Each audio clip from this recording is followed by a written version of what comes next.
Assalamualaikum warahmatullahi wabarakatuh. Semangat pagi teman-teman. Hari ini IHSG turun ya 0,64%, tapi karena opennya itu ada gap, jadi sebenarnya naik dari posisi yang kemarin. Jadi sekarang itu 7.747, karena kemarin closingnya di 7.000 berapa? 699.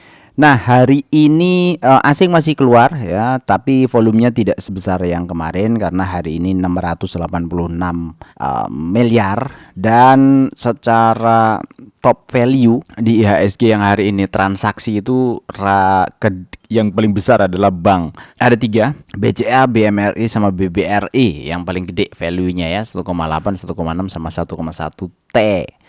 Baru ke 5, ini ke, ya bener ya, 5 ada Bank BNI 565 miliar. Ya, ini menyambut isu yang disampaikan oleh Menteri Keuangan ya. Jadi berita yang disampaikan oleh beliau bahwa pemerintah akan gelontorin sekitar 200 T dari BI ke bank-bank.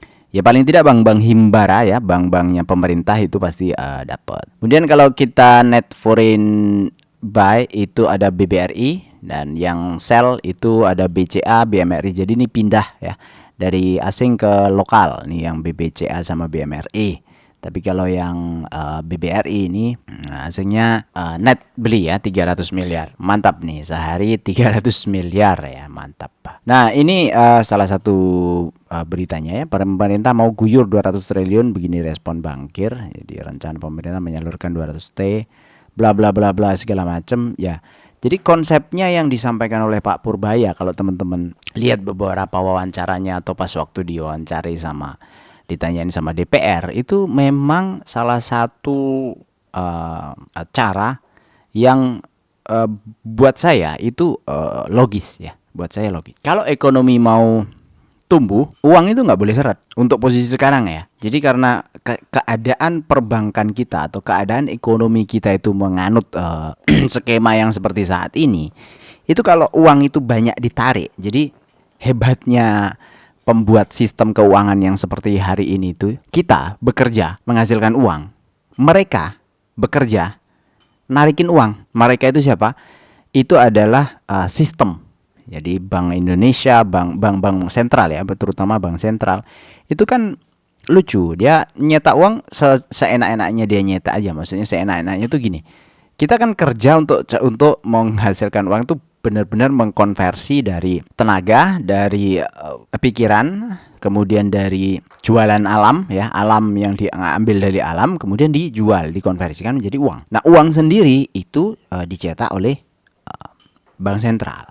Dulu underlyingnya emas, sekarang sudah tidak ada underlying lagi, terutama di dolar itu nggak ada. Jadi nyetak-nyetak aja dia. Nah, kalau uang beredar itu sudah terlalu banyak, sistemnya bisa dipakai untuk nyerap lagi, diserap lagi. Caranya gimana? Naikin suku bunga. Jadi kalau udah naik suku bunga, uang itu yang beredar di lapangan itu diserap lagi. Caranya menyerapnya kan gimana kan?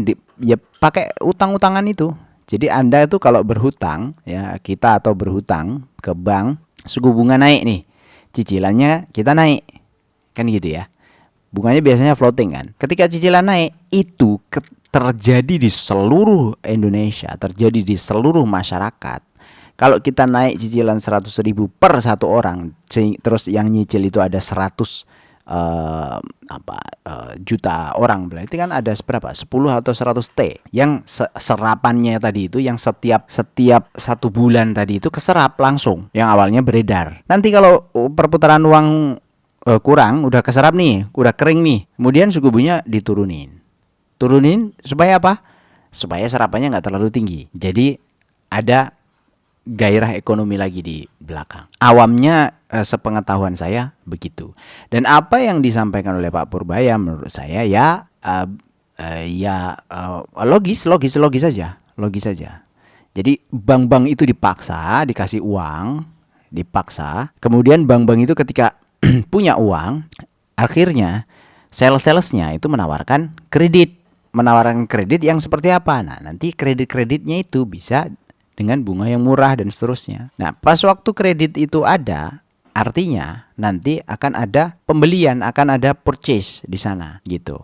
Nah, sekarang supaya purchase itu putaran uang itu mengalir, maka sektor real atau sektor yang istilahnya mengalirkan uang, UMKM dan seterusnya, itu harus bisa mengalirkan uang itu dengan baik. Nah, salah satu yang sekarang itu membuat uang juga kering karena ketarik kemana? Ke judol-judol itu. Dari kemarin itu yang ngomongin masalah judol di backing si A, si B, segala macam itu yang membuat juga perputaran uang di bawah itu kering, teman-teman. Karena udah pasti kalah. Namanya judol itu udah pasti kalah, nggak mungkin menang.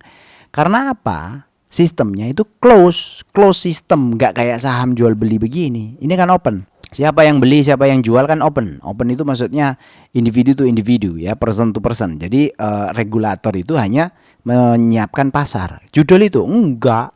Dia punya pasarnya, dia punya keputusannya. Kita yang masuk ke dalam situ, transaksinya sama siapa? Transaksinya kan sama bandar. Bandar siapa? Yang mengelola aplikasinya. Mana ada bandar yang mau rugi? Nggak ada. Dan judol itu, judi online itu lebih parah daripada judi biasa. Kalau judi biasa ya mau memanipulasi itu masih ada di depan mata kita. Jadi kalau mata kita itu jeli, kita tahu wah ini dia lagi memanipulasi kan gitu kan. Misalnya misalnya gitu ya, dadu lah atau kartu lah atau apa. Tapi kalau judol nggak bisa.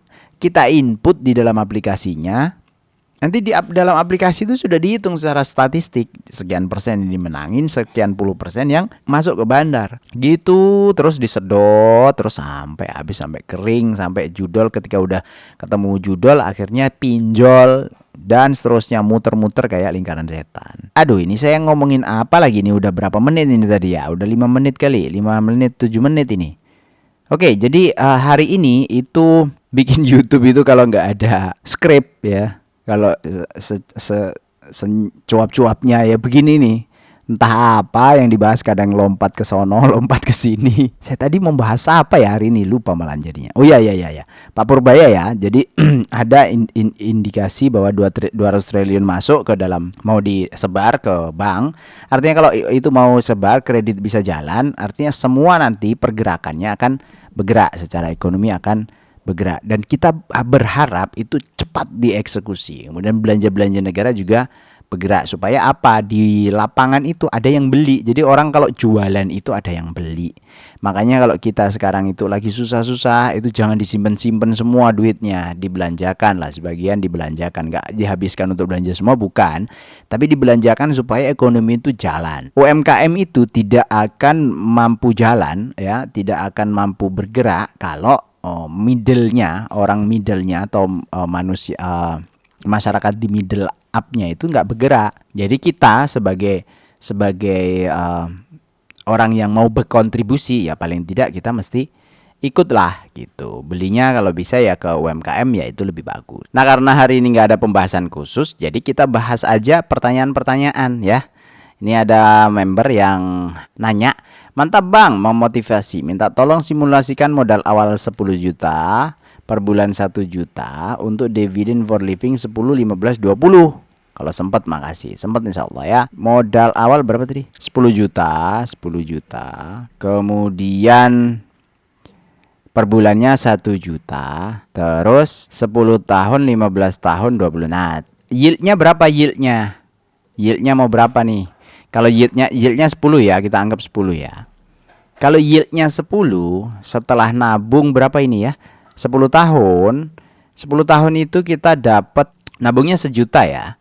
Setelah 10 tahun dapatnya adalah 1.900.000 per bulannya. Ya, 10 tahun tuh ada di sini ya. Jadi awalnya 22 juta itu jadi 229 juta ya, 200 jutaan lah. Nah, dividennya dapatnya 1,9. Ini kalau 10%. Ya, tergantung ini, kalau sama kayak kemarin bisa misalnya dapat 15% setahun, beda lagi gitu ya. Jadi kita ngomong 10 dulu ya. Atau 12 lah, paling enak nih, 12 lah. Biar nggak bulet-bulet ya. 12% per tahun kalau 10 tahun itu jadi 250. Ya, dengan modal 22 juta, 1 juta, kemudian setelah 5 tahun naik 20% dan seterusnya ya. Terus 15 tahun itu jadi 500 juta. 20 tahun jadi 1 miliar ya. 20 tahun jadi 1 miliar. Kemudian dividen yang diterima 133 per tahun atau 11 juta per bulan. Jadi ini posisinya 11 juta per bulan. 25 tahun bisa sampai 21 juta per bulan. 30 tahun bisa sampai 39 juta per bulan. Jadi grafiknya antara yang dicicil flat sama yang didapatkan dari dividen bedanya jauh banget. Ini adalah compounding ya, interest. Makanya selalu grafiknya itu eksponensial. Jadi tidak linear seperti ini ya. Naik 20 kan linear. Kalau ini naiknya ya itu eksponensial. Jadi grafiknya langsung boom, langsung ke atas. Makin gede capitalnya, makin gedelah kita punya hasil gitu. Gitu ya Bang Santri Mingguan. Apalagi ya itu 10 tahun, 5 tahun, 10 tahun, 15 tahun, 20 tahun. Nah, 25 tahun sudah cukup. Nah, cukup. Oke. Kemudian Bang, tolong bahas LPIN untuk dividen investment gimana? LPIN. Saya lihat di profil LPIN itu apa ya? PT Multi Prima Sejahtera di pertama kali PT Lipo bla bla bla bla bla mengalami perubahan ya. Kegiatan mendistribusi, memproduksi dan mendistribusi dan menjual busi dengan merek dagang Champion, lisensi yang berasal dari Federal Mogul Ignition LLC Amerika Serikat. Oke, dia listing di tahun 1990 ya. Oke, udah lama berarti jualan busi, sudah lama. Terus corporate actionnya dari tahun 1990, baru bagi dividen tahun 2021. 21, 22, 23, 24, 25. Nah, ini apa yang mendasari dia bagi dividen? Itu yang harus kita cari tahu supaya kita tahu konsistensinya seperti apa. Karena dia sudah listing tahun 2000, tahun apa? Tahun 1990 baru bagi dividen kemarin. Artinya secara bahasa korporasinya mereka ada perubahan. Perubahannya sejak 2021. Nah, kalau itu ternyata dibawa oleh manajemen baru ya, ada riset nanti. Artinya manajemen baru ini yang membawa bahasa ini. Bertahan apa tidak? Nah, ini yang harus kita uji. Beda kayak misalnya Astra misalnya ya, Auto misalnya. Auto itu kalau dilihat di profile, dia listing dari tahun 1998, oke. Listingnya pas krisis. Listing krisis, kita lihat dia bagi dividen mulai kapan? Mulai bagi dividen 2009 ya, 2009. Oke.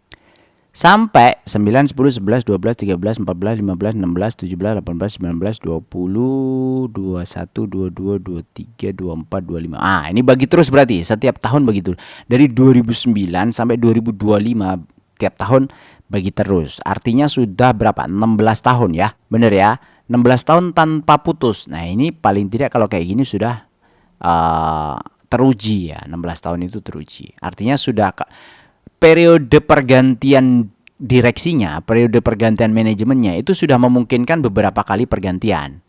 Artinya kalau itu berlanjut, berarti secara bahasa korporasinya atau bahasa policy yang ada di internalnya mereka, bagi dividen itu adalah sebuah keharusan. Karena udah berapa? 2009 ya. Udah 16 tahun. 16 tahun berarti kalaupun satu periode direksi itu 5 tahunan, 16 tahun berarti udah 3 kali, udah 4 kali paling tidak ya. Udah 4 kali kalau 5 tahunan tuh. Nah, cuma kalau ini LPIN itu harus diuji ya. Kalau ini ternyata masih dalam satu direksi yang sama, maka nanti ada pergantian direksi, belum tentu gitu loh. Belum tentu. Nah, gimana ini? Apakah menarik atau tidak nih busi? Kita lihat laporannya. 2021 55 62 44 80 84. Wah, ini lumayan nih. Lumayan menarik untuk EPS-nya. Tapi dividen payout-nya bagaimana? Oke, kita lihat ya. 2020 700%. Oke. Payout-nya ini 15 27 23 56 55 45. 53. Oke, 55. Ini lumayan ini ya. Lumayan menarik kalau lihat hasil 2024 dan 2023. Ini lumayan menarik. Oh, surprise juga ini ya. Makasih ya, Bang. sudah ditanyain ya. Makasih.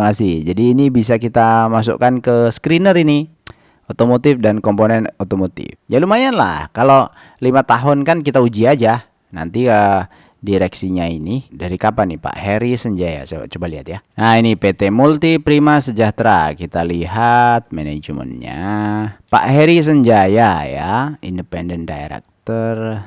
Oh ini kekurangannya tidak ada Independent Director.